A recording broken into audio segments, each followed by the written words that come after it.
Catch me, I be on my mission. Catch me, candid for these lenses. Catch me, one day whipping in these benches. Catch me, catch me, catch me. Catch me, like we playing on. Roll one, and you gon' sing along. Hey, sip some, and you gon' get your dance on. Catch me, catch me, catch me, yeah.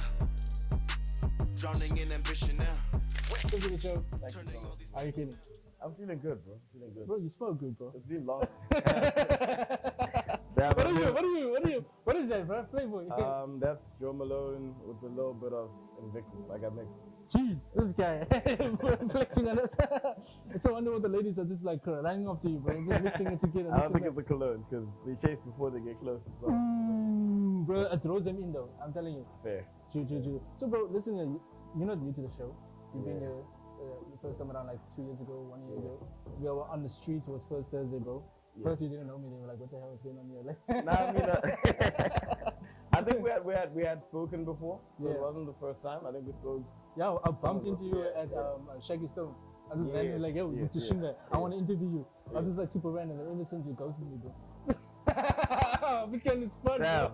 Damn. You're too famous for me. Damn. I didn't ghost you. I think I need to say this out for anyone who ever feels like I ghosted them. My phone is just overwhelmed. That's why you have two phones, bro. Exactly. So sometimes I have to put the other one, the one that everyone has the number to. Sometimes I actually just put it away and I can't, I can't keep up. And then when I look at it again, there's like 60 messages. Jeez, so I reply to what I can, and then I. Didn't you have a PR or someone or manager that's like helping you out? I do, but it's not the same. Like people really want to speak to you directly. So I mean, I do have a team at my company. I've got a team at drama. So there's certain things that the team handles, but at the end of the day, there's certain conversations that people will try and have with you directly. Even with bookings, like I'll try and say, look, speak to my manager, and then like the booking doesn't happen. But if they speak to me, then it happens. Sheesh. Speaking of like drama, you mentioned it. Like, how did that transition even happen? Didn't I don't know. I had a rumor that you had your own club of your own. Yeah. So, well, it wasn't a club. Number one. Okay. And number two, it's funny because I've actually never spoken about that whole. You don't have to, bro. I can. I mean, we're here to speak, right? Okay. I went into a partnership with someone. So he had a space called, I think it was called Space-Side Lounge at the time.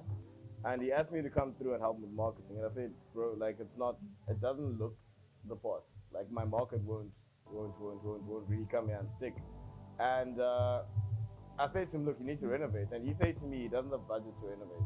Yeah. So I said, look, I've got some savings up. I've always been keen to like own something. So if I put my own money in to renovate, can we run this thing together? Can I be a co-owner? He said, cool. And we opened Space That Up. And it went really well. I think it served the purpose that it was supposed to serve in my life. It also served the purpose it was supposed to serve in the city. I think it became the spot where, it kind of became the alternative spot where you didn't need to be popping bottles or whatever. You could just go there and have a good time. You know what I mean? I think what then happened to the business was, at the beginning, because everything happened so fast, we didn't really have a proper structure as to who makes decisions about what. And I think that then just caused a bit of a clash on certain decisions, which were kind of major. Like there's certain things where if I felt like I needed to make a change to the space, he felt like we needed to use that money somewhere else. Or if I felt like we need to pay people at a certain time, he felt like no, we could delay this payment, and then like there was no synergy between you. Yeah, it was messing up my relationships in the industry, and I was like, I'm gonna pull back, let you run it. If it works out, I'll get my money back. If it doesn't, and then I guess he ended up calling me this year saying he's selling the space. So, bro, that place was only up for 2 years, bro. Like, it's crazy. It happens. Like I said, it serves its purpose in my life because I know now how to operate whenever I do open something again, which I will. I'm assuming you learned a lot of lessons that for sure. apply to you now working at drama, For sure. Imagine, like I'm so in awe in your growth because you started as a DJ, music producer, moving up. I started as a videographer. Bro, tell me that how, bro? Like how did that flip? How did you come like from a videographer to a like running basically drama? Like look, I'm gonna shorten the story because I told the long version on a different podcast. So if I tell the long one, we're gonna have the same interview. No, get it straight to the gist. Yeah. So I always wanted to be an artist manager. Came to Cape Town from Zimbabwe. I studied film at AFTA, and while I was studying film, I still wanted to be an artist manager, so I got a few artists together and I started managing them. I think the most popular one that people would know is probably Rolene. So I was managing Rolene, and to get bookings for these people was not the easiest thing. So I started doing my own events to put them on. Yeah. And that's how I got into events. But I mean, it costs us a lot of money. I'm assuming you were like, did it come from wealth already? No, not at all. I mean, after it's already quite expensive, bro. I know, but I think you see, that's another story that I would tell. Like, it just causes like decide like, yo, I'm coming Yeah. to Cape Town from Zimbabwe, and just boom, I'm starting hosting events, artist management. It takes a lot of investment, bro. Exactly, but I didn't have any of that. I don't think my parents have ever put, apart from my education, my parents have never put anything into anything I do. Yeah. They haven't like bought me a camera or whatever, or you know what I mean, or Yeah. DJ decks or whatever. That's all. Look, I don't want to like. I'm not like Rick Ross saying I'm self-made. But Yeah. I am self-made. No one really put any of that into me. The biggest investment my parents made into me, which I really appreciate, Is the education. Yeah, You know, and even that, I think the story behind that isn't as easy as it sounds. Like after is expensive, like you say. It wasn't like there's money saved up for Tashinga to go to after. It was a lot of sacrifices. We had to sell something to pay for this. My brother had to take a loan here to pay for this, and we made it happen. You know what I mean? Sure, bro. So You it's took a not lot of risks, though, bro. Yeah. Like, did you just woke up and decided to yourself, like, I want to do that? Like, No, so I was going to be an artist manager, and I was really good at computer science, and I was going to go to UCT to study computer science. I can actually see that. And I can actually see that you're out here doing coding and stuff, bro. I think about 2 weeks before I came to UCT, I had an honest conversation with my parents. I said, guys, I really don't want to go do this. And I mean, obviously there was a bit of friction at the beginning, but they ended up accepting. So I took a gap year. Yeah. I was also a really good hockey player. So I coached hockey during my gap year in Zimbabwe. And then I came to Cape Town to visit my brother. And while I was here, I discovered AFTER and what AFTER is about and the whole film elements of it. And that's how I ended up at AFTER. And so you convinced your parents, like, this is what I'm passionate about, I want to do film. I don't think it was like this is what I'm passionate about. It was more like You're trying to experience I something. can do something. I can get a degree out of something. Okay. Yeah. So are you actually applying what you that you studied? Or I are you did just like for- you're just there for like in case you decide to go into like a more corporate field? I did for a few years, and then I launched my production company. I don't shoot myself right now, Yeah. but we do shoot quite a few stuff. Like you wouldn't. It's not stuff that you'd know that we shoot there. We shoot for Jägermeister. Most of the stuff that's from Cape Town on their page, Yeah. we shoot. We've Cape done some- Town, like Cape Town's ETC or like. No. As in most of the stuff that's on Jägermeister's page. Oh. That's shot in Cape Town. Is Hey, my company. there's so many things happening here, bro. Like so many questions are coming to my mind right now. Like, I And just yeah, wanna- so we shoot a lot for brands, but I'm not the one that's shooting anymore. I've kind of taken not a step back, but it's just I don't have as much time to do that. So basically, you started as a videographer, right? Yes. So you jumped from videography to like DJing, No, videography, events, clubs, DJ. DJing. How did that all happen in the space of like? Because I know you started like in 2020, right? No, When did you start? Like, that's the common misconception. I'm a lot older than I look. jeez, bro. Like, who are you touching? Like, what the heck? I'm a lot older Talk to than me, I look. bro. Like, I feel like you were shocked right now. Like, wait. So, bro. I've been in the industry 11 years, bro. Okay. I started studying it after in 2012. I shot my first music video in the 2012. So I'll say that's my entry into the industry. Yeah.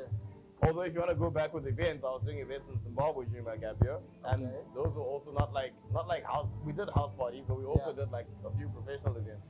So the events industry is something that I've been in for like For 11 a lot. years, like. a lot more than 11. If we're going back to Zim, then we're going like Sure. 13. So it's always been, like, you always been exposed to it, you know, Yeah, growing up, you yeah. know. So maybe that's the idea of you wanting to go into more creative aspect and go into Yeah. computer programming, because you've always Yeah. been exposed to that and you've always been drawn to it.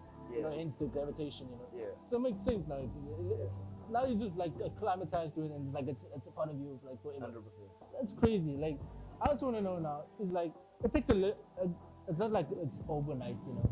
Yeah. It takes hard work and dedication. I'm sure that you went through a lot of failures in life. Yeah, for So sure. explain that failures. Like Not- when did you like? Not what was went the- through. We're still going through failures now. You know what I mean? These things Unless happen. you're really good at faking it until you make it, bro. Because you just know how to like. No, man, you fail some, you win some, you lose some, and I think we're winning more than we're losing, so that's why it looks like we're I winning. feel like failures You know are what I mean? good because you learn from those failures and make Yeah. better decisions Yeah. going forward. Yeah. You know. So what were the what are the breaking points that you like? You know, like the success. Like, what was that turning point in your life when you know, like things are starting to move for you? Damn, that's a crazy question because I feel like everything has been so gradual for me that I haven't felt that big So, jump. You know what I mean? so it's just like you were eased into one step. You know. Yeah, I think Easy to- it's always been like I'm saying, it's more wins than losses, but the losses are still there. So it's not like I haven't reached that point. So I'm like, you know what? Now I'm just winning. You know what I mean? In everything we do, man, like from eventing to DJing to music, Yeah. there's the wins and the losses. You know what I mean? Ooh. There's bro, times you think you're about to release the next biggest song, and then like it's not the next biggest song. There's times you think I'm just releasing something and it's big. Like with music, I read something today that said something about how music is like magic because you never know how it works, but then the one that works. Like I don't think you can sit any artist down and say, do you think that was the song that was gonna? I Yeah, don't think because everyone is people know that. evolving. You know, the sound is always evolving, Yeah. ever changing. There's always Yeah. something new to like. So that's my whole life, man. Like Yeah. with events, there's times where we think, okay, now we've got the event that's gonna work. You know, Yeah. everyone's gonna buy tickets for this one. Everyone's gonna come to this one, and then that's not the one that works out. Or it works out, people come through, then you do the recon. So it's like flipping a coin to see which Yeah. side it lands, bro. Yeah. That's interesting, man.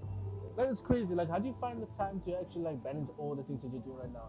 I don't. Drama, making music, like flipping, having your own production company as well. Like, how do you? And you're still DJing on the side, bro. You still like, bro, you the boss. Why are you still DJing, bro? Like, what's going on? Like, do you just like to Look, be man. busy or what? You asked two questions there. Let me start with the first one. The first one is how do I find the time?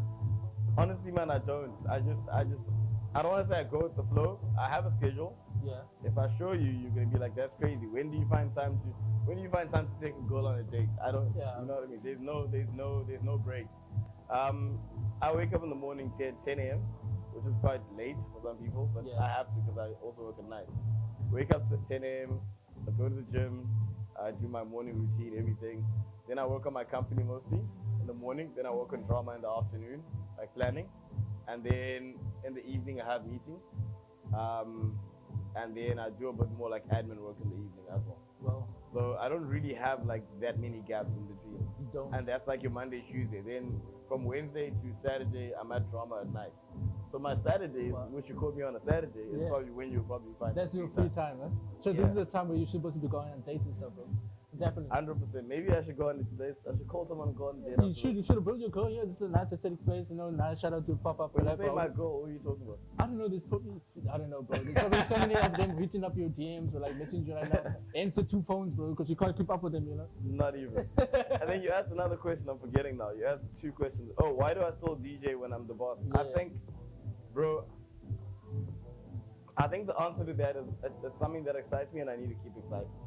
I think people out there will tell you that in this industry, the higher you go, the less exciting it becomes. You know. What That's about not- What about sorry to interrupt you, but Yeah. what about DJ that excites you, man? It's like you just playing music and you just like the you know, reaction from the crowd? Oh, Like you the like energy the feeling the feeling. being in the same energy with the people. I'm in a space right now, whether it's financially or in my position, where I actually don't need to DJ, but I will keep. So doing you do it. free events basically. You will do it for free. What? So anyone can hit you up right now and say, since you like DJing so much, you can do it for free. Don't say that on the podcast, and then they're gonna call me. But I mean, to be fair, for my industry friends, I've done a few, favors like that. I don't mind. Don't call me. What I'm saying, Your phone is gonna be blowing up, right? for my real. Just shoot up, just do free DJing. For my day one industry friends, you Yeah. know what I mean. Like Boogie knows, if Boogie ever needs me, he can call me anytime. You know, there's people that can call me anytime. I'll do a favor.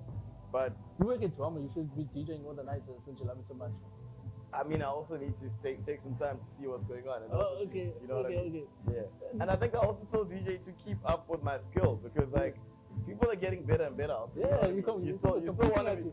Yeah, you you still want to be able to know that the day you DJ, people are like, the boss is still good. You know what I mean? Yeah, of course. You don't want to be unshined for the youngsters out there, you know. Yeah. Bro, I didn't know you had like been that long in the industry, bro. I can't Yeah. You look like 21 still, bro. Like, what is?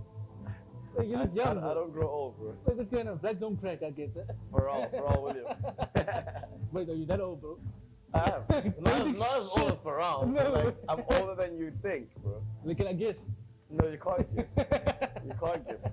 You know, keep your hands under the cover. People are gonna have a reference point. At this point, no one has a reference point. So like, people always meet me and they think, oh, he's like 21. I'm like, yeah, let's go with that. Yeah, let's go with that because Yeah, I we're can't have a reference point. So when you're gonna start, like, you know, what's next for Tashinga? What's next for you? What's you for going forward? Okay, I'm gonna segment that. Musically, we've been working on a project. I don't know if it's an EP, an album. I don't know how many songs. There's just a lot of songs we've been working on. I think in the next couple of weeks, we're gonna put together exactly what we're gonna put out. So musically, there's new music coming out in a collection. So like as a project, not like one song. Yeah. With events, we just basically managed the project for the African Throne Tour with Nasty and Casper. Jeez. And with that venue, we are doing a few more collaborations with bigger artists in the same space. So that's something to look out for. We're probably going to do one. I can't mention names, but we're probably going to do one big one in December. Jeez. And then over the next year, we're probably going to do them like every 2 months. Jeez. So not we just keeping us in expense here. Like, what's going on? Why are you keeping us like on our toes? You want to know, like. You know, had you called me in 2 weeks later, maybe I'll be able to say the name. But for sure. Let's keep our patience until then, you know. And then with I think club management and stuff, I'm really happy at Drama, man. It's a space that represents what I represent. I like energy. I like people feeling free. Yeah. I'm not a big fan of like the luxury pop bottles kind of lifestyle. People do pop bottles at Drama. Of course, don't get me wrong, but I like the energy, and I think I'm really happy there. I'll probably do a couple more years there. Beyond that, I will probably open my own space again at some point, but a little bit bigger, a little bit more like Drama. Yeah. But yeah. But you seem like a type of guy that's very chill, that doesn't like the party lifestyle. For me, I don't know. I could just get the sense that you're just more like, you prefer just sitting at the beach side and just like relaxing and reading a book for some reason. Bro. So like, just learning, empowering yourself with new knowledge. Like, you seem like a smart guy like that doesn't waste their money on just like showing off or anything like that. But I don't know. I'm just getting that sense, you know. I'm getting that sense. I mean, I'm a bit of both. I won't lie. Oh yeah. I think there's a word I saw for it. It's called an ambivert. So I'm an extrovert and an introvert at the same time. Yeah. Sometimes I just want to be at home alone. Sometimes I just want to be at home cuddling with my girl. That's it. You know what I mean? Yeah. When I have a girl. One day, you're at that stage in your life, you're like, yeah, bro, I need to sit down now. But sometimes I really want to be out there, you know. Like, I wake up feeling different every day, man. Not like on a moody kind of vibe. Yeah. I'm always good energy. Whether I'm the introverted me or the extroverted me, I'm always good energy. But I'm not gonna say I'm never in the club popping bottles having a good time. I do that sometimes. But I'm not done with it. You know what I mean? I'm not gonna do it for show. I'm gonna do it because we're celebrating something with my friends. It's someone's birthday or something, and that's it. I'm not gonna just do it for the sake of for the show off. Yeah. Okay. I want to ask a most important question. I feel like everybody wants to know this, especially with you where you are in your life journey right now. Is like, what have you learned like throughout the years doing what you do? Like, what's the one lesson that you learned, you know, and that you like hold dearly and that you can share with the audience watching? I think you mentioned something early on where you spoke about the losses. Yeah. And I think my biggest lesson has been that you're gonna get the losses, you're gonna get the no's, things are gonna fail, and as long as you're winning more than you're losing, you're still doing something right. You know what I mean? So if you're in the events industry, for example, and you've got like 4 event entities and you're making a profit of 3 and 1 is losing, I'm not saying keep doing the one that's losing, but don't be disheartened by that one, or like, you know what I mean? So in essence, in life in general, you're gonna get a lot of no's. Yeah. There's a lot of doors that are gonna be closed on you. I could be the reason for someone's closed door. Yeah.